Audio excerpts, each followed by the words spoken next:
நீர்கொழும்பு சிறைச்சாலையில் கட்டுக்கடங்காத பதற்றம். பலி எண்ணிக்கை 25 உயர்வு. அரசாங்கம் அனைத்து தரப்பினரையும் ஏமாற்றியுள்ளது. திலீத் ஜெயவீர குற்றச்சாட்டு.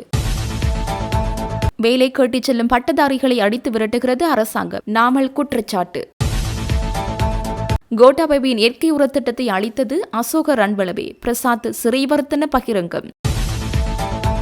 ஊழல்வாதிகளுக்கு எதிரான நடவடிக்கைகளில் தாமதமில்லை. சட்டத்தை அமல்படுத்தும் பொறுப்பை அரசாங்கம் புறக்கணிக்க முடியாது. மஹிந்த ஜெயசிங்க சுட்டிக்காட்டு. மருந்து தட்டுப்பாட்டால் தனியார் சுகாதாரத்துறையும் பாதிப்பு. வைத்தியர் சமல் சஞ்சீவ. கிரிக்கெட் மைதானத்திலே சுருண்டு விழுந்து மரணமடைந்த வீரர். இலங்கையில் சோகம். காணாமல் போன பௌத்த துறவியின் எலும்புக்கூடு கண்டெடுப்பு. அடர்ந்த காட்டில் மீட்கப்பட்ட பொருட்கள். நீர்கொழும்பு சிறைச்சாலையில் இன்று ஏற்பட்ட மோதலில் உயிரிழந்தவர்களின் எண்ணிக்கை 25 உயர்ந்துள்ளது. இதற்கிடையில் சிறைச்சாலைக்கு உள்ளேயும் வெளியேயும் மீண்டும் ஒரு பதற்றமான சூழல் நிலவுகின்றது. தற்போது போலீசாரும் போலீஸ் விசேட அதிரடி படையினரும் சிறைச்சாலை வளாகத்திற்குள் நுழைந்து மோதல் நிலைமை முழுமையாக கட்டுப்பாட்டுக்குள் கொண்டுவர நடவடிக்கை எடுத்து வருவதாக தெரிவிக்கப்படுகிறது. சிறைச்சாலை அதிகாரிகள் உட்பட 100க்கும் மேற்பட்டோர் காயமடைந்து வைத்தியசாலையில் அனுமதிக்கப்பட்டுள்ளனர். உயிரிழந்தவர்கள் மற்றும் காயமடைந்தவர்களில் சிலரது உடல்களில் துப்பாக்கிச்சூட்டு காயங்கள் காணப்படுவதாக நீர்கொழும்பு வைத்தியசாலை தெரிவித்துள்ளது. நீர்கொழும்பு சிறைச்சாலையில் உள்ள கைதிகள் குழுவொன்று இன்று காலை திட்டமிட்டபடி நடத்திய தாக்குதல்களினாலேயே இந்த மோதல் வெடித்துள்ளதுடன் நிலைமையை கட்டுப்படுத்துவதற்காக பாதுகாப்பு பிரிவினருக்கு துப்பாக்கி பிரயோகம் மேற்கொள்ளவும் நேரிட்டது. நேற்று சிறைச்சாலைக்குள் ஏற்பட்ட பதற்றமான சூழ்நிலை நள்ளிரவில் கட்டுக்குள் கொண்டுவரப்பட்டிருந்த பின்னணியிலேயே இன்று காலை இந்த சம்பவம் நிகழ்ந்துள்ளது. சுமார் 1800க்கும் அதிகமான குறுகிய கால கைதிகள் மற்றும் விளக்கமறியல் கைதிகள் தடுத்து வைக்கப்பட்டுள்ள நீர்கொழும்பு சிறைச்சாலையில் இரு கைதிகள் குழுக்களிடையே நேற்று பிற்பகல் மோதல் ஏற்பட்டது. அந்த மோதலில் இரு கைதிகள் உயிரிழந்ததுடன் மேலும் 34 பேர் காயமடைந்தனர். போதைப் பொருள் கடத்தல் தொடர்பான தகவல் ஒன்றை காட்டிக் கொடுத்தமை காரணமாகவே இந்த மோதல் ஏற்பட்டுள்ளதாக குறிப்பிடப்படுகிறது. பின்னர் சிறைச்சாலையின் பெண் மற்றும் ஆண் கைதிகள் சிலர் அதன் கூரை மீது ஏறி போராட்டத்தில் ஈடுபட்டனர். அந்த போராட்டத்தின் போது கூரையின் ஒரு பகுதி இடிந்து விழுந்ததில் அங்கிருந்து கீழே விழுந்த 4 கைதிகள் காயமடைந்து வைத்தியசாலையில் அனுமதிக்கப்பட்டனர். இந்த சூழலை கட்டுப்படுத்த நேற்றிரவு போலீசார் விசேட அதிரடி படையினர் மற்றும் ராணுவத்தினர் வரவழைக்கப்பட்டனர். சிறைச்சாலைக்குள் வன்முறையில் ஈடுபட்ட கைதிகள் அங்குள்ள சிறைச்சாலை வைத்தியசாலையை உடைத்து மருந்துகளை கொள்ளையடித்துள்ளதாக அதன் அதிகாரிகள் தெரிவிக்கின்றனர். அத்துடன் அங்கிருந்த உடற்பயிற்சி கூடத்தின் கதவுகளை உடைத்து அங்குள்ள இரும்பு தடிகளையும் வன்முறை செயல்களுக்காக அவர்கள் பயன்படுத்தியுள்ளதாக தெரிவிக்கப்படுகிறது. எவ்வாறாயினும் நேற்று பிற்பகல் ஏற்பட்ட சூழலில் கைதிகள் ஆயுதங்களை கவர்ந்து சென்றிருக்கலாம் என்ற சந்தேகத்தின் பேரில் சிறைச்சாலை அதிகாரிகள் நேற்று நள்ளிரவிலேயே ஆயுத களஞ்சியத்தில் இருந்து துப்பாக்கிகளை அங்கிருந்து அகற்றியுள்ளனர். இன்று அதிகாலை அமைதியாக இருந்த கைதிகள் காலையில் மீண்டும் திட்டமிட்டபடி சிறைச்சாலை அதிகாரிகளை மனிதாபிமானமற்ற முறையில் தாக்கி அவர்களின் அலைபேசிகளை பறித்துள்ளதாக தெரிவிக்கப்படுகிறது. அதிகாரிகளின் கடுமையான சிறை கட்டுப்பாட்டு நடைமுறைகளுக்கு எதிர்ப்பு தெரிவித்த இவர்கள் இந்த தாக்குதல்களை நடத்தியுள்ளதாக பாதுகாப்பு பிரிவினர் தெரிவிக்கின்றனர். இந்த மோதல் ஏற்பட்ட சிறைச்சாலையில் பல்வேறு குற்றக்குழுக்களுடன் தொடர்புடைய 26 பாதர் உலக உறுப்பினர்கள் இருப்பதாகவும் குறிப்பிடப்படுகிறது. இந்த மோதலை சிறையில் தண்டனை அனுபவித்து வரும் கட்டுவல் லேகம சுரேஷ் என்பவரை வழிநடத்தியதாக பாதுகாப்பு பிரிவினர் தெரிவிக்கின்றனர். இவர் கெகல் பத்ரை பத்ம என்பவருடன் நெருங்கிய கூட்டாளி ஆவார். கூறிய ஆயுதங்களால் தாக்குதல், கொள்ளை சம்பவங்கள், போதைப் பொருள் வைத்திருத்தல் மற்றும் விற்பனை செய்தல் ஆகிய குற்றச்சாட்டுகள் இவர் மீது உள்ளன. 2016ஆம் ஆண்டு நாரமல்ல பகுதியில் உள்ள விகாரி ஒன்றில் பிக்கு ஒருவரையும் அவரது உதவியாளரையும் தாக்கி கட்டி வைத்துவிட்டு தூபிக்கு சேதம் விளைவித்த குற்றச்சாட்டிலும் இவர் மீது வழக்கு உள்ளது. நீர்கொழும்பு மேல் நீதிமன்றத்தில் இவருக்கு எதிரான வழக்கு விசாரணை நடைபெற்று வருகின்றது. இவர் தற்பொழுது நீர்கொழும்பு நீதவான் நீதிமன்ற வழக்கின் அடிப்படையில் சிறை தண்டனை அனுபவித்து வருகின்றார்.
வருடாந்த பேருந்து கட்டண திருத்தத்திற்கமைய இன்று முதல் புதிய கட்டண திருத்தம் நடைமுறைக்கு வருகின்றது.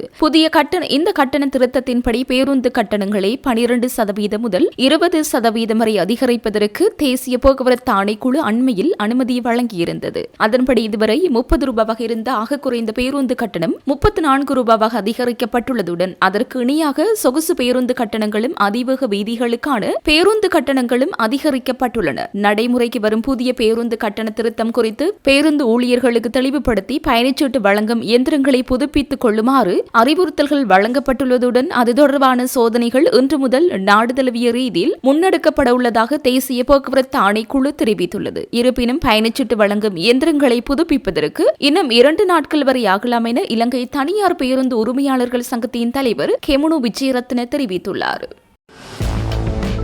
எரிவாயு விலை குறைக்கப்பட்டாலும் பேக்கரி உற்பத்திகளின் விலைகளை குறைக்க முடியாது என அறிவிக்கப்பட்டுள்ளது. இலங்கையில் லிட்டோ மற்றும் லாப் நிறுவனங்கள் எரிவாயு விலைகளை குறைத்துள்ளதை தொடர்ந்து உணவகங்களில் விற்கப்படும் சில உணவுப் பொருட்களின் விலைகளும் குறைக்கப்பட்டுள்ளன. எனினும் பேக்கரி உற்பத்தி பொருட்களின் விலைகளை குறைக்கக்கூடிய சாத்தியங்கள் கிடையாது என அதிகாரப்பூர்வமாக அறிவிக்கப்பட்டுள்ளது. எரிவாயு விலை குறைக்கப்பட்டதை தொடர்ந்து ஃப்ரைட் ரைஸ், கொத்து, பரோட்டா மற்றும் சிற்றுண்டிகளின் விலைகள் குறைக்கப்படுவதாக அகில இலங்கை உணவக உரிமையாளர்கள் சங்கத்தின் தலைவர் ஹர்சன ருக்ஷான் தெரிவித்துள்ளார். அரசாங்கத்தினால் எரிவாயு விலை ஓரளவிற்கு குறைக்கப்பட்ட போதிலும் பான், பனிஸ் உள்ளிட்ட பேக்கரி உற்பத்தி பொருட்களின் விலைகளை எவ்வகையிலும் குறைக்க முடியாது என அகில இலங்கை பேக்கரி உரிமையாளர்கள் சங்கத்தின் தலைவர் NK ஜெயவர்தன தெரிவித்துள்ளார். ஹேஸ் விலை சிறிய அளவில் குறைக்கப்பட்டாலும் பேக்கரி உற்பத்திகளுக்கு எந்த பயனும் இல்லை என்று அவர் மேலும் சுட்டிக்காட்டியுள்ளார்.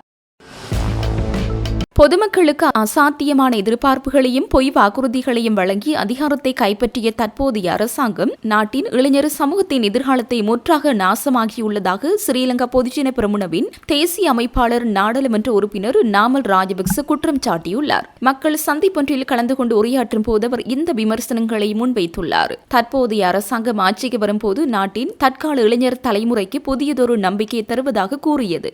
நவீன உலகிற்கு ஏற்றவாறு நாட்டை மாற்றுவதாகவும் பட்டதாரிகளுக்கு வேலை வாய்ப்புகளை வழங்குவதாகவும் விவசாயிகளையும் தொழிலாளர்களையும் பாதுகாப்பதாகவும் கூறி மக்களை ஏமாற்றியே ஆட்சிக்கு வந்தது. ஆனால் இன்று இந்த அரசாங்கம் நாட்டின் ஒட்டுமொத்த இளைஞர் சமூகத்தின் எதிர்பார்ப்புகளையும் முற்றாக தகர்த்தெறிந்துள்ளது. இன்று தங்களுக்குரிய வேலை வாய்ப்புகளை கேட்டுச் செல்லும் பட்டதாரிகள் வீதிகளில் அடித்து விரட்டப்படுகிறார்கள். விவசாயிகள், கடற்றொழிலாளர்கள், தொழிலாளர்கள் என அனைத்து தரப்பினரும் இன்று நிர்கதியாக்கப்பட்டுள்ளனர். அரச பணியாளர்களின் முதுகெலும்பை உடைத்து அரசு சேவைக்கு இருந்த கௌரவத்தையும் இந்த அரசாங்கம் இல்லாதொழித்துள்ளது. மக்கள் எதிர்பார்த்த நவீனத்துவத்திற்கு பதிலாக இன்று நாட்டில் வெறுப்புணர்வும் பொறாமையும் பழிவாங்கல்களுமே முன்னெடுக்கப்பட்டு வருகின்றன. அடுத்ததாக காலநிலை மாற்றங்களினால் உலகமே எதிர்காலத்தில் ஏற்படக்கூடிய உணவு பற்றாக்குறைக்கு தயாராகி வருகின்றது. ஆனால் எமது அரசாங்கம் அதற்கு என்ன செய்ய போகின்றது என்று தெரியவில்லை. வெளிநாடுகளில் இருந்து அரிசி இறக்குமதி செய்து மக்களுக்கு வழங்கவே அவர்கள் திட்டமிடுகிறார்கள். மறுபுறம் உள்நாட்டு விவசாயிக்கு உரிய நேரத்தில் உரம் கிடைப்பதில்லை, நெல்லுக்கு நியாயமான விலை கிடைப்பதில்லை. இதனால் மக்களின் வாழ்வாதாரம் முற்றாக பாதிக்கப்பட்டுள்ளது. மக்கள் தாங்கிக் கொள்ள முடியாத அளவுக்கு அநீதியான வரி விதிப்புகள் நடைமுறைப்படுத்தப்படுகின்றன. வெளிநாடுகளில் வாழும் எமது தொழிலாளர்கள் மத்திய கிழக்கிலும் இஸ்ரேலிலும் போர்ச்சூழலுக்கு மத்தியில் வாழ்வா சாவா என்ற போராட்டத்திற்கு மத்தியில் உழைத்து நாட்டிற்கு அனுப்பும் டொலர்களுக்கு இந்த அரசாங்கம் வரி விதிக்கின்றது. இதற்கு பொறுப்பு கூற வேண்டிய அரசாங்கம் சர்வதேச நாணய நிதியத்தின் மீதும் கடந்த அரசாங்கத்தின் மீதும் பழியை போட்டுவிட்டு தப்பிக்க பார்க்கின்றது. அரசாங்கத்திற்கு தெரிந்ததெல்லாம் மக்களை ஒடுக்குவதும் சிறையில் அடைப்பதும் பொய் சாட்சிகளை உருவாக்குவது மாத்திரமே என நாமல் ராஜபக்ச குற்றம் சுமத்தியுள்ளார்.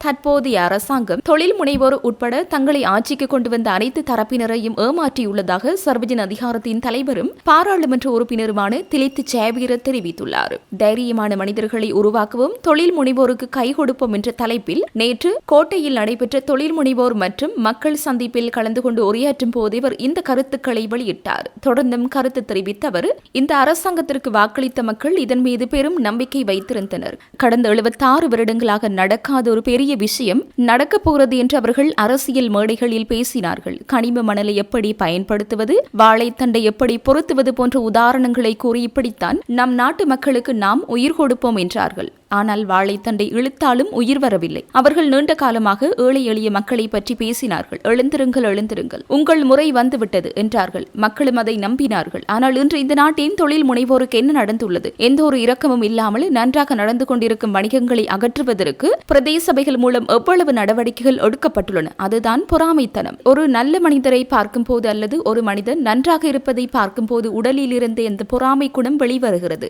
நான் அமெரிக்க தூதரகத்தில் நடைபெற்ற அமெரிக்க தின விழாவிற்கு சென்றிருந்தேன். அங்கு எனக்கு சந்தித்த வெள்ளைக்கார அதிகாரிகளுடன் பேசும்போது நமது நாட்டை பற்றி எனக்கு பெரும் வெட்கம் ஏற்பட்டது. ஈஸ்டர் தாக்குதல் குறித்த அறிக்கையை தயாரித்து உலகின் சிறந்த விசாரணைக்கான விருதை கூட அந்த நாட்டின் விசாரணையாளர் ஒருவர் பெற்றிருந்தார். அவர்கள் அந்த அறிக்கையை சும்மா தயாரிக்கவில்லை. அந்த தாக்குதலில் 5 அமெரிக்க பிரஜைகள் உயிரிழந்தனர். அவர்களின் மரணங்கள் குறித்து அந்த விசாரணை நடத்தப்பட்டது. அவர்களின் சிறந்த விசாரணை குழுவை அனுப்பி ஒரு அறிக்கையை தயாரித்து இன்று அந்த நாட்டில் ஒரு வழக்கம் கூட தொடரப்பட்டுள்ளது. அப்படி இருக்கும்போது நமது இந்த வாழைத்தண்டு அரசியல்வாதிகள் ஒரு அறிக்கையின் மூலம் அது சரியில்லை என்று கூறுகிறார்கள். இதை வேறு விதமாக அர்த்தப்படுத்தி அந்த மூத்த சிறந்த தியாகி ஒருவரின் பின்னணியில் இருக்கும் மகா மூளையை தேடிக்கொண்டிருக்கிறார்கள் என்றார். பேருவளை சீனர்கோட்டை பகுதியில் உள்ள பிரபல பாடசாலை ஒன்றின் பழைய மாணவர்களுக்கிடையில் நேற்று நடைபெற்ற சிநேகபூர்வ கிரிக்கெட் போட்டியின் போது விளையாடிக் கொண்டிருந்த வீரர் ஒருவர் ஆடுகளத்திலேயே சரிந்து விழுந்து துரதிருஷ்டவசமாக உயிரிழந்துள்ளார். உயிரிழந்தவர் பேருவளை பிரதேசத்தைச் சேர்ந்த 45 வயதுடைய ஷூல்பிகார் ஒருவர் ஆவார். பழைய மாணவர்களிடையே உறவை வளர்க்கும் நோக்கில் ஏற்பாடு செய்யப்பட்டிருந்த இந்த கிரிக்கெட் போட்டியில் அவர் விளையாடிக் கொண்டிருந்த போது திடீரென ஆடுகளத்தின் நடுவே சரிந்து விழுந்துள்ளார். இதனைத் தொடர்ந்து அங்கிருந்தவர்கள் உடனடியாக செயற்பட்டவரை பேருவளை பிரதேச மருத்துவமனையில் அனுமதிப்பதற்கு நடவடிக்கை எடுத்தனர். எனினும் மருத்துவமனையில் அனுமதிக்கப்படும் போது அவர் உயிரிழந்ததாக வைத்தியசாலை தகவல்கள் தெரிவிக்கின்றன. திடீர் மாரடைப்பு இந்த மரணத்திற்கு காரணமாக இருக்கலாம் என சந்தேகிக்கப்படுவதுடன் இச்சம்பவம் தொடர்பாக பேருவளை போலீசார் மேலதிக விசாரணைகளை மேற்கொண்டு வருகின்றனர். தற்போது நிலவும் கடும் வெயில் காலத்தில் மைதானங்களில் விளையாடும் வீரர்கள் தங்களின் உடல்நலத்தில் மிக தீவிர கவனம் செலுத்த வேண்டும். விளையாட்டின் போது போதிய அளவு நீர் அருந்தி உடலை எப்போதும் நீரேற்றத்துடன் வைத்திருப்பது கட்டாயமாகும். கடந்த 2022ஆம் ஆண்டில் அப்போதைய ஜனாதிபதி கோட்டபய ராஜபக்சவினால் கொண்டுவரப்பட்ட இயற்கை உரத்திட்டத்தை முழுமையாக அளித்தது முன்னாள் சபாநாயகர் அசோக ரன்பல என ஐக்கிய மக்கள் சக்தியின் நாடாளுமன்ற உறுப்பினர் பிரசாத் ஸ்ரீவர்தன பகிரங்கமாக குற்றம் சாட்டியுள்ளார். ஐக்கிய மக்கள் சக்தியினால் மாவனெல்லை பகுதியில் ஏற்பாடு செய்யப்பட்டிருந்த கூட்டத்தில் கலந்து கொண்டு உரையாற்றும் போது இவர் இதனை தெரிவித்தார்.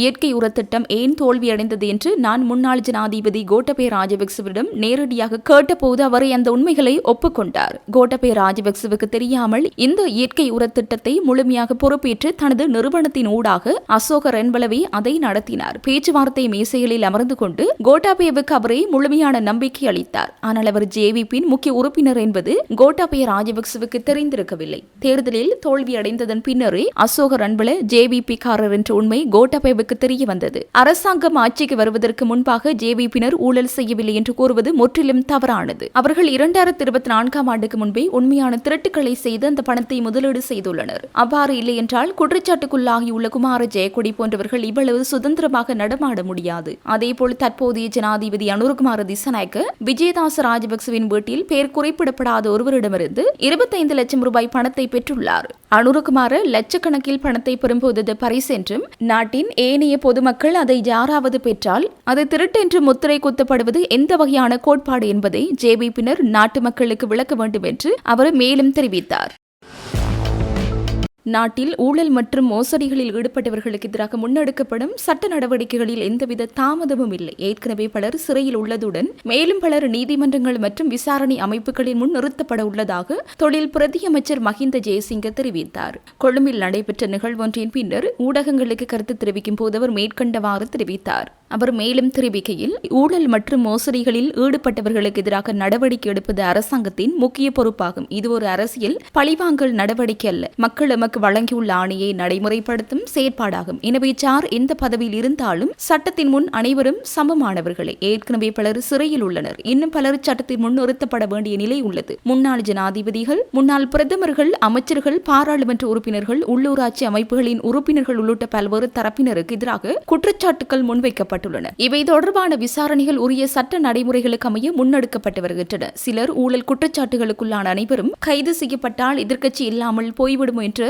கேள்வி எழுப்புகின்றனர். ஆனால் சட்டத்தை அமல்படுத்தும் பொறுப்பை அரசாங்கம் புறக்கணிக்க முடியாது. யார் தவறு செய்திருந்தாலும் அவர்கள் அதற்கு பொறுப்பு கூற வேண்டும். ராஜபக்ச குடும்ப உறுப்பினர்கள் சிலரும் அண்மையில் நீதிமன்றங்களுக்கும் லஞ்சம் அல்லது ஊழல் குற்றச்சாட்டுகளை விசாரிக்கும் ஆணைக்குழுவுக்கும் சென்றுள்ளனர். எதிர்காலத்தில் பல்வேறு தரப்பினருக்கு எதிரான விசாரணைகள் தொடரும். எந்த நபருக்கும் விசேட சலுகை வழங்கப்படாது. நீதித்துறை அமைப்புகள் சுயாதீனமாக செயற்படுகின்றன. அதற்கேற்ப அனைத்து நடவடிக்கைகளும் முன்னெடுக்கப்படும். அரசியல் கலாச்சாரத்தை மாற்றி சட்டத்தின் ஆட்சி நிலைநாட்டுவதே தற்போதைய அரசாங்கத்தின் நோக்கமாகும். ஊழல் மற்றும் மோசடிகளை ஒழிப்பதற்கான நடவடிக்கைகள் தொடர்ச்சியாக முன்னெடுக்கப்படும் என்றார். அரசு துறை வைத்தியசாலைகளில் மட்டுமின்றி தனியார் துறை வைத்தியசாலைகள் மற்றும் மருந்தகங்களிலும் தற்போது கடுமையான மருந்து தட்டுப்பாடு நிலவி வருவதாக மருத்துவ மற்றும் சிவில் உரிமைகளுக்கான வைத்தியர்களின் தொழிற்சங்க கூட்டமைப்பு தெரிவித்துள்ளது. இதுகுறித்து வைத்தியர் சமல் சஞ்சீவ நேற்று ஊடகங்களுக்கு கருத்து தெரிவிக்கையில், தனியார் துறைக்கு மருந்துகளை வழங்கும் பல விநியோகஸ்தர்கள் தேசிய மருந்து ஒழுங்குமுறை அதிகார சபையின் கொள்கைகள் மற்றும் பதிவு செய்யும் செயல்முறைகளில் உள்ள குறைபாடுகள் காரணமாக நாட்டை விட்டு வெளியேறி வருகின்றனர். இந்த நிலைமையே தற்போதைய தட்டுப்பாட்டுக்கு முதன்மை காரணமாக அமைந்துள்ளதோடு மருந்து ஒழுங்குமுறை அதிகார சபை சந்தையில் போட்டித்தன்மையுடன் மருந்துகளை விநியோகிப்பதற்கு தேவையான அதிகளவான நிறுவனங்களை பதிவு செய்ய தவறியுள்ளதால் இந்த நிலைமை மேலும் தீவிரமடைந்துள்ளது. இதன் விளைவாகவே பெரும்பாலான தனியார் வைத்தியசாலைகள் மற்றும் மருந்தகங்களில் அத்தியாவசிய மற்றும் அத்தியாவசியமற்ற மாத்திரைகள், கேப்சியூல்கள் மற்றும் தடுப்பூசிகளுக்கு பெரும் தட்டுப்பாடு ஏற்பட்டுள்ளது. இது தொடர்பாக மருந்து ஒழுங்குமுறை அதிகார சபையிடம் வினவியுள்ளதாக குறிப்பிட்டார். காணாமல் போன பௌத்த துறவி ஒருவருடையதாக இருக்கலாம் என்று சந்தேகப்படும் எலும்புக்கூடொன்று பொதுமக்களின் தகவலின் பேரில் போலீசாரினால் கண்டெடுக்கப்பட்டுள்ளது. கடந்த பல மாதங்களாக காணாமல் போயிருந்தவரும் தெபரகல ஆரண்ய சேனாசனத்தில் வசித்து வந்தவருமான பம்பரகல அபயவன்ச தேரருடையது என சந்தேகப்படும் எலும்புகள் சேனாசன இடத்தினத்திற்கு அருகில் உள்ள அடர்ந்த காட்டில் கண்டெடுக்கப்பட்டுள்ளன. சேனாசன இடத்திலிருந்து சுமார் 2 கிலோமீட்டர் தொலைவில் அவை கண்டெடுக்கப்பட்டதாக தெரிவிக்கப்பட்டுள்ளது. தேன் சேகரிப்பதற்காக காட்டிற்கு சென்ற ஒரு குழுவினரால் இந்த எலும்புகள் முதலில் அடையாளம் காணப்பட்டுள்ளதாக போலீசார் தெரிவித்துள்ளனர். அவர்கள் குச்சவெளி பிச்சமல் விகாரையில் வசித்து வரும் கெப்பட்டியாபை அரண தேரருக்கு தகவல் தெரிவித்துள்ளனர். குறித்த தேரர் குச்சவெளி போலீசாருக்கு தகவல் தெரிவித்ததை தொடர்ந்து போலீசார் நேரில் அங்கு சென்று ஆய்வு செய்த போது ஒரு மரத்தின் அடியில் கண்டெடுக்கப்பட்ட எலும்புகள் காணாமல் போன துறவி உடையவை என அடையாளம் காணப்பட்டுள்ளது. அங்கு காணாமல் போன அபயவன்ச தேரர் பயன்படுத்திய ஒரு ஜோடி மூக்கு கண்ணாடிகள், சில மருந்துகள் மற்றும் அவரது அங்கியின் சில பகுதிகள் கண்டெடுக்கப்பட்டதால் அந்த எலும்புக்கூடு காணாமல் போன துறவியுடையதாக இருக்கலாம் என போலீசார் சந்தேகம் வெளியிட்டுள்ளனர். காணாமல் போன அந்த துறவி ஒரு காலத்தில் மேற்கத்திய மருத்துவராக பணியாற்றியவர் என்றும் கடைசியாக கொஸ்கம சாலாவ மருத்துவமனையில் மாவட்ட மருத்துவ அதிகாரியாக பணியாற்றியதாகவும் தெரிவிக்கப்பட்டுள்ளது. சங்கைக்குரிய அபயவன்ச தியானம் செய்த மடாலயம் காட்டு விலங்குகள் நிறைந்த ஒரு அடர்ந்த வனத்தின் நடுவில் அமைந்துள்ளது. குறித்த தேரர் காட்டில் தனியாக நடந்து சென்ற போது காணாமல் போனதாக கூறப்படுகிறது. பின்னர் ராணுவ மற்றும் போலீஸ் விசேட அதிரடிப்படை ஒரு மாதத்துக்கு மேலாக அவரை தேடி தேடுதல் வேட்டையை நடத்தியது. ஆனால் இந்த தகவலும் கிடைக்காததால் அந்த தேடுதல் வேட்டையும் நிறுத்தப்பட்டது. இந்நிலையில் எலும்பு தொகுதியில் கண்டெடுக்கப்பட்டதை தொடர்ந்து திருகோணமலை பதில் நீதிபதி ASM சாகிர் சம்பவ இடத்திற்கு வருகை தந்து விசாரணை நடத்தி குச்சவெளி சுற்றுலா நீதிபதிக்கு மேலதிக அறிக்கை சமர்ப்பிக்குமாறு போலீசாருக்கு உத்தரவிட்டுள்ளார். தற்போதைய அரசாங்கத்திற்கு நாட்டை வழிநடத்த எவ்வித வேலை திட்டமும் இல்லை. அரசியல் எதிரிகளை பிடித்து சிறையில் அடைக்கும் ஒரு வேலை திட்டம் மட்டுமே அவர்களிடம் உள்ளது. இந்த போக்கு நீடித்தால் இறுதியில் விவசாயிகளையும் ஏன் டெங்கு நுழம்புகளை கூட சிறையில் அடைக்க வேண்டிய நிலை ஏற்படும் என சர்வஜன அதிகாரம் கட்சியின் உபதலைவர் கலாநிதி சன்ன ஜெயசுமன சுட்டிக்காட்டியுள்ளார். காலி பத்தேகம பிரதேசத்தில் நேற்று முன்தினம் நடைபெற்ற சர்வஜன அதிகாரம் கட்சியின் மக்கள் சந்திப்பில் கலந்து கொண்டு கருத்து தெரிவிக்கும் போதே அவர் மேற்கண்டவாறு தெரிவித்தார். அவர் மேலும் தெரிவிக்கையில், இதுவரை கொழும்பு, கம்பகா, அம்பாந்தோட்டை, பொலனறுவை, அனுராதபுரம் ஆகிய மாவட்டங்களில் இருந்தே ஜனாதிபதிகள் உருவாகினார்கள். இனி அடுத்ததாக இந்நாட்டின் தலைமைத்துவம் இந்த காலி மாவட்டத்தில் இருந்தே உருவாகும். இப்போது இந்த அரசு ஆட்சிக்கு வந்த இடதுசாரிகள் ஏகாதிபத்திய எதிர்ப்பு, தேசப்பற்று மற்றும் அச்சமற்ற அரசாங்கம் என்று கூறித்தான். ஆனால் இன்று இவர்களின் எந்த ஒரு ஏகாதிபத்திய எதிர்ப்போ தேசப்பற்றோ தெரிவதில்லை. இருக்கும் அனைத்தையும் இன்று இந்தியாவுக்கு மேற்கத்திய நாடுகளுக்கும் எழுதி கொடுக்கின்றார்கள். இடதுசாரிகள் என்று கூறினாலும் தீவிர வலதுசாரி அரசியல் மற்றும் பொருளாதார கொள்கைகளை பின்பற்றுகிறார்கள். இந்நாட்டின் சாதாரண மிக அசாதாரண விவசாய மக்கள் இன்று அரசினால் முழுமையாக மிதிக்கப்பட்டு நாசம் செய்யப்பட்டிருக்கிறார்கள். விவசாய மக்களின் பிரச்சனையை பேசும் பிரதான அரசியல் சக்தியாக சர்வஜன அதிகாரம் மாறியுள்ளதுடன் அதன் தலைமைத்துவத்தை திலித் ஜெயவீர ஏற்றுள்ளார். நெல், காய்கறி, உருளைக்கிழங்கு, தேயிலை, கருவாயின் அனைத்து விவசாயிகளும் பாதிக்கப்பட்டுள்ளார்கள். சர்வஜன அதிகாரம் நிச்சயமாக அரசாங்கத்தின் கீழ் விவசாய மக்களை தலைமைத்துவத்திற்கு கொண்டு வருவோம். இந்த வறண்ட பூமியோடு போராடுகின்ற விவசாய மக்களை நிச்சயமாக ராஜாவாக்குவோம். அவர்களுக்கு கிடைக்க வேண்டிய இடத்தை பெற்றுக் கொடுப்போம் என்ற சர்வஜன அதிகாரத்தின் கொள்கையை பிரகடனம் செய்கிறோம். அதேபோல இன்று இந்த அரசாங்கத்திற்கு வித வேலை திட்டமும் இல்லை. அரசியல் எதிரிகளையும் எதிர்க்கட்சிகளை பிடித்து சிறையில் அடைக்கும் ஒரு வேலை திட்டம் மட்டுமே உள்ளது. இந்த போக்கு நீடித்தால் விவசாயிகள் அனைவரையும் ஏன் டெங்கு நுழம்புகளை கூட சிறையில் அடைக்க வேண்டி ஏற்படும் என்றார். இலங்கை தமிழரசு கட்சியின் உறுப்பினரான கிட்டினப்பிள்ளை சிவகுரு கரைதுறை பெற்ற பிரதேச சபையின் இலக்கம் 6 முள்ளியவளை கிழக்கு வட்டாரத்தின் உறுப்பினராக தேர்ந்தெடுக்கப்பட்டுள்ளார். உள்ளூர் அதிகார சபைகள் தேர்தல்கள் கட்டளை சட்டத்தின் 262 அத்தியாயத்தின் பிரகாரம் உள்ளூர் அதிகார சபைகள் தேர்தல்கள் கட்டளை சட்டத்தின் 66வது எனும் பிரிவின் கீழ் கரைதுறை பெற்ற பிரதேச சபையின் உறுப்பினர் ஒருவரின் பதவியின் வெற்றிடத்தை நிரப்புதல் தொடர்பில் கரைதுறை பெற்ற பிரதேச சபையின் தெரிவாத்தாட்சி அலுவலர் சிந்துசா சசிகுமார் வர்த்தமானி அறிவித்த ஒன்றை பிரசுரித்துள்ளார். உள்ளூர் அதிகார சபை கட்டளை சட்டத்தின் பிரகாரம் கரைதுறை பெற்ற பிரதேச சபையின் இலக்கம் 6 முள்ளியவளை கிழக்கு வட்டாரத்திற்கு தெரிவு செய்யப்பட்ட சின்னராசா லோகேஸ்வரன் பதவி வகிக்கும். இலங்கை தமிழரசு கட்சியின் செயலாளர் 30 நாட்கால வரையறைக்குள் தகமையுடைய வேட்பாளர் ஒருவராக தேர்ந்தெடுக்கப்பட்டவர் என வெளிப்படுத்த வேண்டி வரும். அந்த கட்சியைச் சேர்ந்தவருமான கரைதுறை பெற்ற பிரதேச சபையின் இலக்கம் 6 முள்ளியவளை கிழக்கு வட்டாரத்தின் உறுப்பினர் தொடர்பாக தீர்மானம் எடுக்குமாறு பணிக்கப்பட்டது. இதற்கமைய இலங்கை தமிழரசு கட்சியின் செயலாளரினால் அந்த வெற்றிடத்திற்கு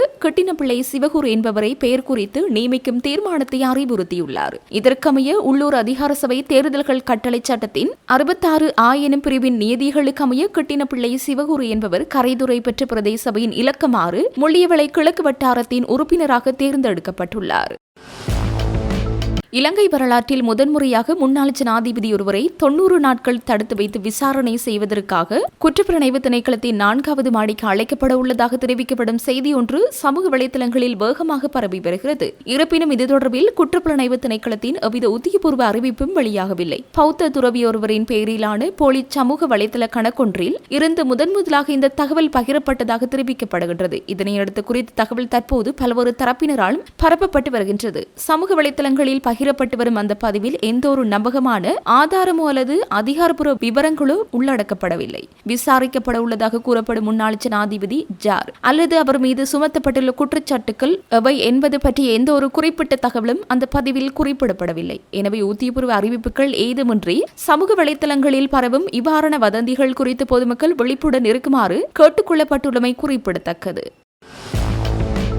முகநூல் முழுவதும் முட்டாள்கள் நிறைந்திருப்பதாக ஐக்கிய மக்கள் சக்தியின் நாடாளுமன்ற உறுப்பினர் தயாசிறி ஜெயசேகர கடுமையான விமர்சனம் ஒன்றை முன்வைத்துள்ளார். முகநூல் முட்டாள்களால் நிரம்பி வழிகிறது என்றும் அறிவார்ந்த விவாதங்களில் ஈடுபடும் இடம் அல்ல என்றும் நம்புவதால் அதை தாம் பயன்படுத்துவதில்லை என்று கூறியுள்ளார். ஒரு பொது நிகழ்ச்சியில் உரையாற்றியவர் இந்த விமர்சனங்களை முன்வைத்துள்ளார். தொடர்ந்தும் கூறுகையில் அர்த்தமுள்ள விவாதங்களுக்கான ஒரு களமாக முகநூலை கருதாததால் அந்த சமூக ஊடக தளத்தை தவிர்ப்பதாக குறிப்பிட்டுள்ளார். நான் முகநூலுக்கு செல்வதில்லை, ஏனெனில் அது முட்டாள்களால் நிறைந்த அது அறிவாளிகள் வாதிடக்கூடிய ஒரு களம் அல்ல. அதனால் தான் நான் அங்கு செல்வதில்லை, அதை பார்ப்பதுமில்லை என்று அவர் தெரிவித்தார். எதிர்க்கட்சி அரசியல்வாதிகளை குற்றவாளிகள், இனவாதிகள், போதைப் பொருள் கடத்தல்காரர்கள் அல்லது ஊழல்வாதிகள் என்று முத்திரை குத்தி அவர்களின் நட்பெயரை கெடுக்க அரசாங்கம் முயற்சிப்பதாக குற்றம் சாட்டியே தயாசிறி ஜெயசேகர இந்த கருத்துக்களை தெரிவித்துள்ளார்.